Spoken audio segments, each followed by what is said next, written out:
Winter is not the best time to grow fruits and vegetables, even inside your house.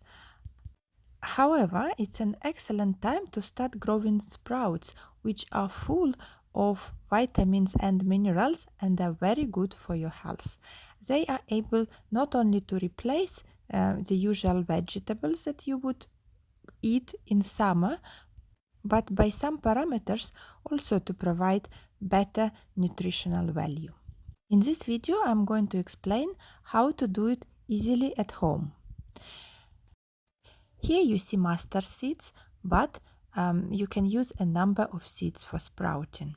In the method I show you, it's important to note that your seeds cannot be too small. For example, you cannot use this method for growing salad seeds or basil. You can use any seeds. However, if you buy seeds which are specifically mentioned as for sprouting, the percentage of seeds that will actually sprout is much higher, close to 100%. I will show you in this video why it's so important actually on the example of these seeds I'm showing right now, which is mustard seeds. You can also try any other seeds which you can buy. However, try it as an experiment, so if they don't grow well, you won't be too disappointed. The second type of seeds I'm going to grow here is radish seeds from daikon. And you see they are slightly almost the same diameter than mustard seeds. The first step in growing sprouts before even start growing it is to soak them in room temperature water for several hours. How long you are going to do that depends on your seeds. The smaller the diameter, the less it is. For these seeds, it's about 6 hours. Overall, it's better to do it less than more and never keep them for too long because they will not be able to sprout afterwards. The third seeds you see are mungo seeds, and they are a little bit bigger than the previous two. However, I will also soak them only for 6 hours for the same reason that I just mentioned. When you soak the seeds in water, it should be water without any additives. Some people add, for example, fungicides. However, it's not good because these are the seeds that you are going to eat without washing them after. So just try to keep water as clean as possible. And if you live in some areas where the water is not that great, you can also try to use bottled water. And the fourth type of seeds I'm going to use here is lentil seeds, which are even a little bit bigger, and you can see them here. Warning, never take too much seeds for this. When you just take dry seeds, it might look like it's gonna be not enough. However, when you see that they are sprouting, they significantly increase in volume. So you see that I just use a tablespoon of each seeds to start the process. Now that 6 hours, in my case actually 4 hours, is gone, it's time to start sprouting them. And to do that, you just need to remove the water and put them in the place where they are going to sprout. In my video, I do have a special sprouter.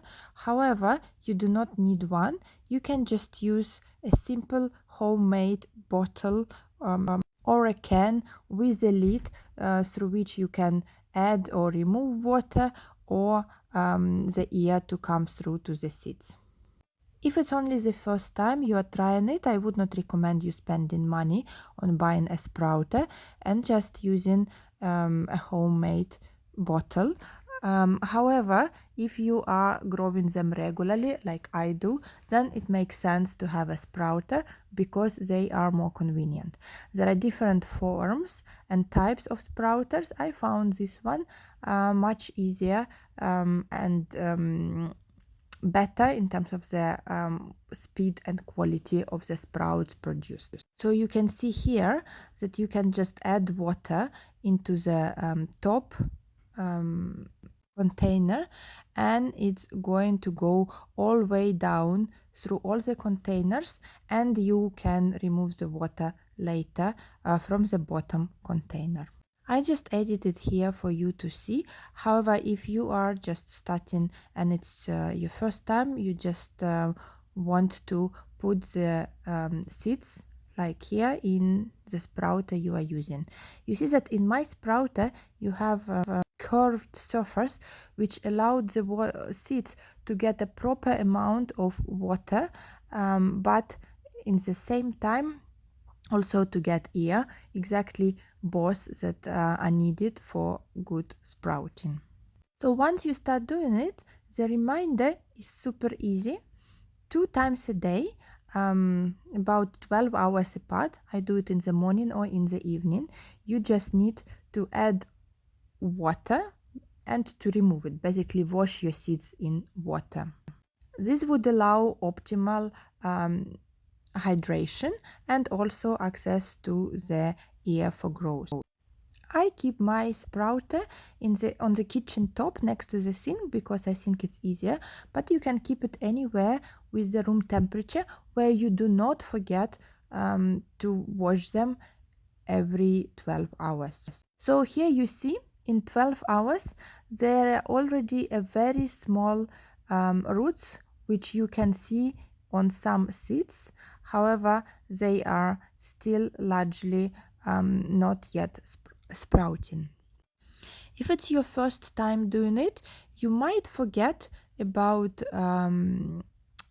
changing water, about watering them every 12 hours. So I would recommend you to put an alarm on your phone in order not to forget to do it. With time, it will be a habit if you keep growing them often.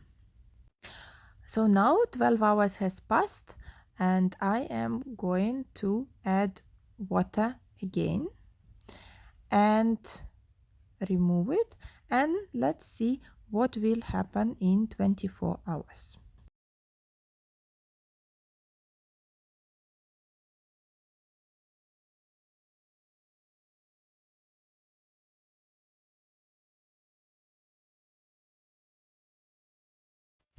Here you see what happens in 24 hours. You can see slightly more seeds sprouted, way more for mungo beans and some for lentils. Also not much, but some of it.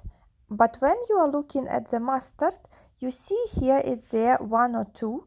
However, keep watching over the video what will happen with mustard seeds.